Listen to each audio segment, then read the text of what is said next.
Hello students, in today's class we are going to discuss with our third chapter of business studies, that is business environment.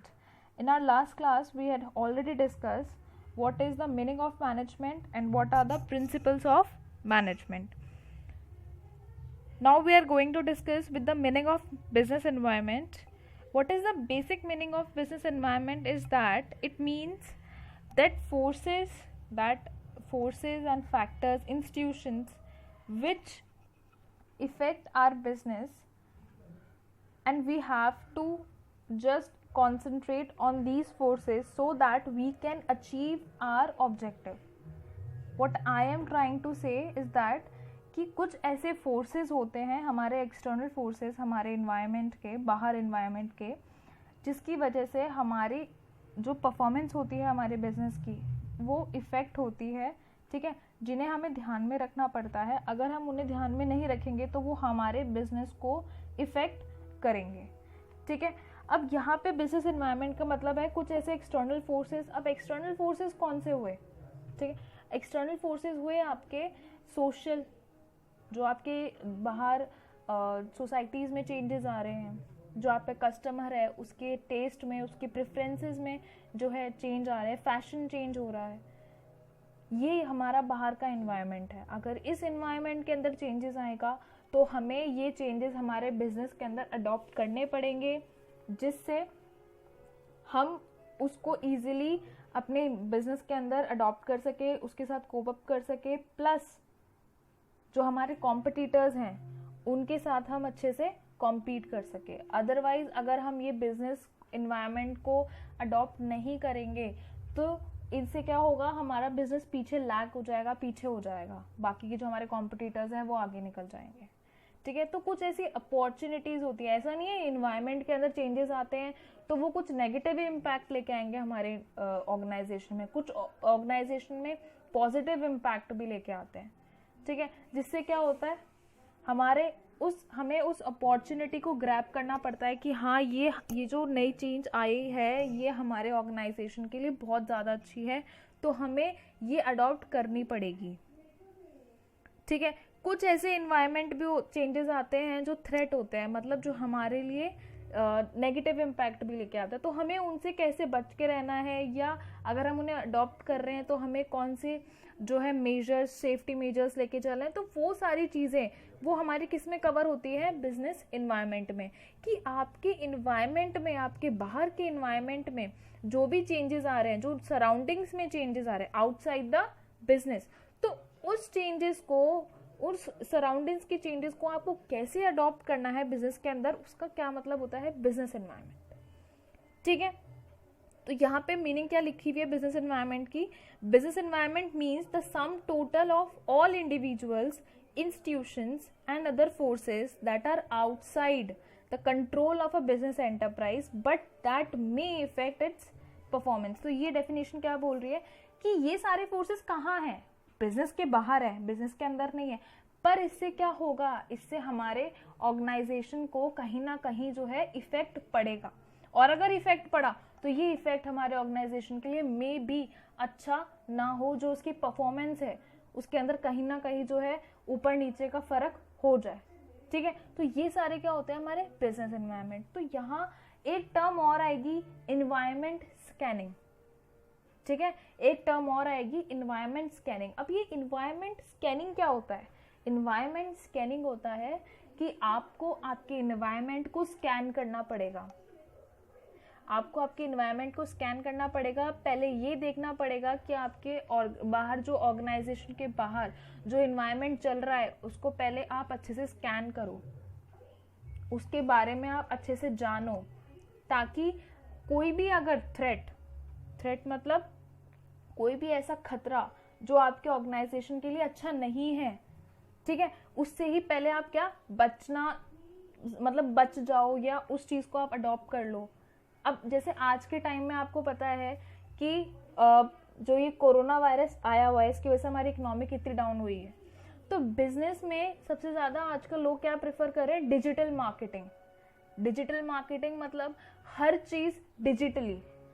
हम digitally promotions करेंगे, हम digitally अपने customers को बोलेंगे कि आप जो है घर बैठे ही सारे सामान परचेज कर सकते हो। तो आज के टाइम में डिजिटल मार्केटिंग जो है वो बहुत ज़्यादा एक इम्पॉर्टेंट मेजर जो है वो पार्ट बन चुका है। और आने वाले टाइम में हर चीज़ आपको डिजिटल ही मिलेगी, कि अगर आप कोई भी चीज़ परचेज करने जा रहे हो तो आपको जाने की ज़रूरत नहीं पड़ेगी, आपको घर में वो चीज़ मिल जाएगी।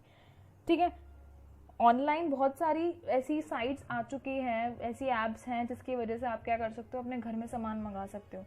पर अभी भी सब लोग क्या है, डिजिटली नहीं हुए हैं, पर आने वाले टाइम में जो है वो सारे लोग भी कन्वर्ट हो जाएंगे। तो ये भी एक तरह से क्या है, बिजनेस के लिए एक अपॉर्चुनिटी है कि अभी से ही आप जो है डिजिटली हो जाओ।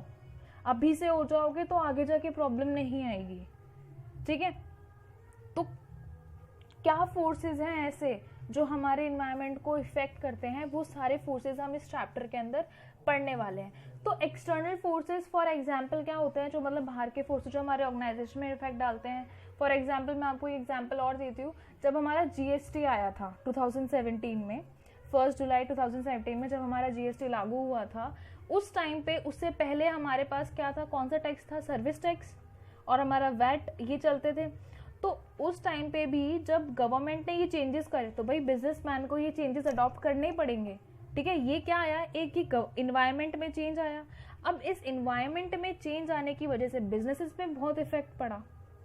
भाई आप जहाँ पे पहले एक टैक्स को फॉलो कर रहे थे, वहाँ पे अब आपको सारी जो टैक्स की रिटर्न्स फाइल होंगी वो जीएसटी पोर्टल पे होंगी, वो ऐसे ऐसे आपको करना पड़ेगा। तो वो सारी चीज़ें हमारे बिजनेसमैन को सीखनी पड़ी, उसे ऐसा सीए अडॉप्ट करना पड़ा, लेना पड़ा, मतलब अपॉइंट करना पड़ा, या जो भी सारी चीज़ें ऐसा करना पड़ा कि भाई जिसे जीएसटी आता हो, मतलब जो पुराना वाला होगा उसका अकाउंटेंट, उसकी तो उसकी वैल्यू खत्म हो गई। हाँ, अगर उसने अकाउंटेंट ने पहले से पढ़ रखा होगा जीएसटी तो बहुत अच्छी बात है, पर वहीं कहीं ना कहीं उसकी कॉस्ट भी तो लगेगी। अब जो नया सीखा हुआ जीएसटी वाला आएगा वो तो ये ज़्यादा चार्ज करेगा। तो ये सारी चीज़ें होती है जो एक बिजनेसमैन को बहुत ज़्यादा ध्यान में रखनी पड़ती है। ठीक है, तो ये हमारे एक्सटर्नल फोर्सेस है। गवर्नमेंट की पॉलिसीज में कोई चेंजेस आ गए, ये हमारा एक्सटर्नल फोर्स है। ठीक है, कस्टमर की प्रेफरेंस में या उसके टेस्ट में चेंजेस आ रहे हैं, तो ये हमारा एक वो हो गया, चेंज हो गया इन्वायरमेंट के अंदर। तो ये सारे जो है हमारे एक्सटर्नल फोर्सेस होते हैं और हमारे बिजनेसमैन को इन्हें ध्यान में रखना पड़ता है। अब मैं आपको फीचर्स बताऊंगी, what are the features of business environment. आपका फर्स्ट फीचर है totality of external forces. Totality का मतलब क्या है, सम टोटल, मतलब सारे वो एक्सटर्नल फोर्सेस जो डायरेक्टली या फिर इनडायरेक्टली आपके ऑर्गेनाइजेशन को इफेक्ट करेंगे, उसे क्या बोलेंगे हम, बिजनेस एनवायरनमेंट। तो यहाँ पे क्या बोला है, वो सारे एक्सटर्नल फोर्सेस जो एक साथ, ठीक है, या तो डायरेक्टली या फिर इनडायरेक्टली आपके ऑर्गेनाइजेशन को इफेक्ट कर रहे हैं। सेकेंड है स्पेसिफिक एंड जनरल फोर्सेस। अब स्पेसिफिक और जनरल फोर्सेस में क्या क्या आते हैं, आपके जो एक्सटर्नल फोर्सेस है ना वो दो टाइप में डिवाइडेड है, एक स्पेसिफिक और एक जनरल। स्पेसिफिक से मतलब है कि हाँ, हर ऑर्गेनाइजेशन में जो है ये वाले आपको जो है फोर्सेस देखने को मिलेंगे। जैसे आपका इन्वेस्टर्स हो गए, आपके कस्टमर्स हो गए, कॉम्पिटिटर्स हो गए, सप्लायर्स, ये सारे क्या है जो आपके डायरेक्टली आपके ऑर्गेनाइजेशन पे इफेक्ट डालते हैं। डायरेक्टली होते हैं ना, क्योंकि इन्वेस्टर्स फिक्स होते हैं, ठीक है, कॉम्पिटिटर्स हमें पता है हमारे ये हमारे कस्टमर्स ही हैं। तो ये सारे फोर्सेस जो आपके इन्वायरमेंट को, आपके बिजनेस पे, आपके बिजनेस इन्वायरमेंट में डायरेक्टली इफेक्ट डालेंगे, इन्हें क्या बोलेंगे हम, स्पेसिफिक फोर्सेस। वहीं जनरल फोर्सेस, जनरल मतलब जो सबके लिए सेम है, ठीक है, हर कोई भी ऑर्गेनाइजेशन हो, छोटी हो बड़ी हो, कैसी भी ऑर्गेनाइजेशन हो, जनरल है भाई, ये फोर्सेस तो इफेक्ट डालेंगे ही डालेंगे, इनडायरेक्टली डालेंगे, डायरेक्टली नहीं डालेंगे, इनडायरेक्टली डालेंगे। वो कौन से होते हैं, गवर्नमेंट की पॉलिसीज में चेंजेस आ गए, ठीक है, लीगली मतलब आपका लॉ चेंज हो रहा है या कुछ चेंजेस हो रहे हैं उसके अंदर, या टेक्नोलॉजी चेंज हो रही है, तो ये सारे हमारे क्या होते हैं, जनरल फोर्सेस। उसके बाद आता है हमारा इंटर रिलेटेडनेस। इंटर रिलेटेडनेस से मतलब है कि वो एलिमेंट्स जो एक दूसरे से क्या है, इंटर रिलेटेड। अब मान लीजिए अगर एक ऑर्गेनाइजेशन में कोई हेल्थ, या एक कंट्री के अंदर जो है एक हेल्थ को लेके ज़्यादा लोग वो हो रहे हैं कि यहाँ पे हेल्थ केयर ज़्यादा इम्पोर्टेंस दी जा रही है हेल्थ केयर को, तो वहाँ पे लोग क्या शिफ्ट कर देंगे, ऑर्गेनिक फूड्स पे अपने आप को शिफ्ट कर देंगे, स्नैक्स बिल्कुल नहीं खाएंगे, ठीक है। उनको ये होगा कि हम अच्छे से अच्छा फूड लें। तो जहाँ पे जो चीज़ बढ़ती है, जहाँ पे जिस चीज़ की डिमांड बढ़ जाती है, वहाँ पे लोग जो हैं दूसरी उन की चीज़ों पे शिफ्ट कर जाते हैं, ठीक है। जो पहले वो चीज़ ले रहे होते हैं वो लोग, फिर वो चीज़ खत्म हो जाती है। तो यहाँ पे ये चेंज आया कि भाई इंटर रिलेटेड है, अगर ये चीज़ इंक्रीज हुई तो लोगों की डिमांड जो है इसके लिए बढ़ जाएगी, ठीक है। अब जैसे मान लीजिए, अब पहले जब ये कोरोना वायरस नहीं आया था, उससे पहले सैनिटाइजर्स आते थे ना, आते थे हम, पर सैनिटाइजर्स यूज़ ज़्यादा नहीं करते थे, ज़्यादा लोग जो थे वो सैनिटाइजर्स यूज़ नहीं करते थे। किसी को लगता था कि यार सैनिटाइजर इतना ज़रूरी नहीं है साथ में रखना, ठीक है। बट अब जैसे ही कोरोना वायरस आया है ये, ठीक है, उसके बाद से लोग बाहर निकलने से पहले ही, इवन घरों के अंदर भी रहते हैं तो हर 1-2 घंटे के अंदर अपने हाथ सैनिटाइज करते हैं कि नहीं हमें सैनिटाइज। तो सैनिटाइजेशन की जो वो थी डिमांड, वो कितनी ज़्यादा बढ़ गई, शॉप्स के अंदर बढ़ गई, आपके घर के अंदर बढ़ गई, ठीक है। तो ये इंटर रिलेटेडनेस हुई, जहाँ पे आपका सेफ्टी मेजर्स इंक्रीज हुए कि आपको साफ सुथरा रहना है, आपको बहुत अच्छे तरीके से घर के अंदर भी अगर आप हो तो आपको साफ सफाई रहनी है। तो वहीं पर आप कहाँ पे शिफ्ट हो गए, हमारे कस्टमर्स सैनिटाइजेशन पे, कि हमें सैनिटाइजर्स अपने पास रखने हैं, ठीक है, हमें अपने आप को साफ रखना है, हमें अपने हैंड वॉश करने हैं, ठीक है। तो ये क्या है, इंटर रिलेटेड। जैसे हमारे बिजनेस के अंदर इन्वायरमेंट के अंदर चेंजेस आए, वैसे हमारे बिजनेस में भी चेंजेस आएंगे। फिर उसके बाद है डायनेमिक नेचर। अब बिजनेस इन्वायरमेंट क्या होता है, सेम नहीं रहता, ठीक है, उसके अंदर चेंजेस आते रहते हैं। डायनेमिक मतलब चेंजेस, जैसे ही बाहर इन्वायरमेंट में कोई चेंज आएगा, हमारे ऑर्गेनाइजेशन में, हमारे बिजनेस के ऊपर वो बहुत ज़्यादा इफेक्ट डालेगा, ठीक है। तो उसे क्या बोलेंगे हम, डायनामिक, मतलब सेम नहीं रहेगा, वो चेंज होता रहेगा। जैसे टेक्नोलॉजी, अब टेक्नोलॉजी में क्या होता है, अपग्रेडेशन आ जाता है, अपग्रेड हो जाती है टेक्नोलॉजी, होती है, ठीक है। तो ये सारे क्या है, डायनेमिक, भाई चेंज आया है और उस चेंज को आपको क्या करना है, अपने ऑर्गेनाइजेशन में लेके आना है। फिर उसके बाद है अनसर्टेनिटी।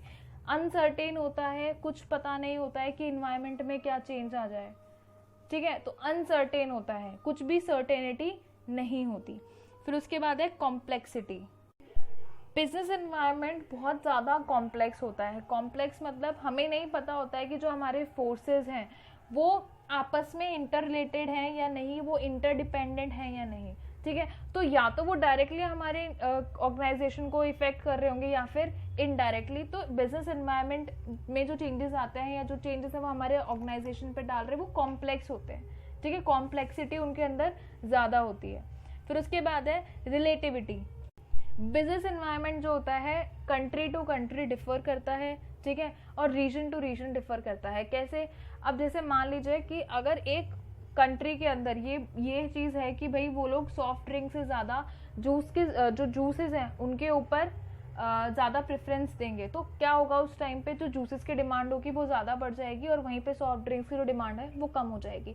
तो ये डिफर करता है कंट्री टू कंट्री, ऐसा नहीं है कि हर कंट्री में सेम रहेगा, ठीक है। तो ये थे आपके फीचर्स बिजनेस एनवायरनमेंट के, और आज हमने जो है बिजनेस एनवायरनमेंट की मीनिंग देखी और फीचर्स। Thank you.